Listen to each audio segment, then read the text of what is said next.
Seperti tahun sebelumnya, upacara HUT RI ke-76 yang berlangsung pada tanggal 17 Agustus 2021 pun dilaksanakan di tengah pandemi COVID-19. Dengan kondisi pandemi seperti ini, maka pemerintah Kabupaten Lebong harus menggelar upacara 17 Agustus secara terbatas.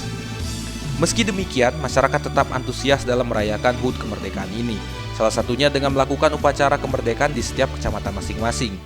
Umumnya upacara HUT diisi dengan berbagai acara seperti pengibaran bendera, pembacaan teks proklamasi, penyampaian pidato kemerdekaan, pembacaan doa, dan lain sebagainya. Ayo kita pertahankan, ayo kita tangguhkan kembali dan tingkatkan lagi pertumbuhan ekonomi kita.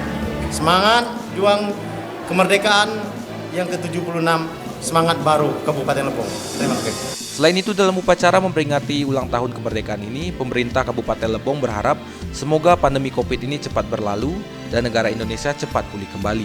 Walaupun di masa pandemi COVID ini, mudah-mudahan di tahun 2021 ini, di ulang tahun kemerdekaan Republik Indonesia yang ke-76 ini, Indonesia akan menjadi negara yang tangguh, negara yang tumbuh, tangguh dalam menghadapi segala hal, baik di masa pandemi COVID ini, dan ekonomi semakin tumbuh, semakin meningkat, sehingga kesejahteraan masyarakat ke depannya akan terkondisi dengan baik, dan dengan pertumbuhan ekonomi kita ini, mudah-mudahan pandemi COVID ini cepat berlalu. Terima kasih.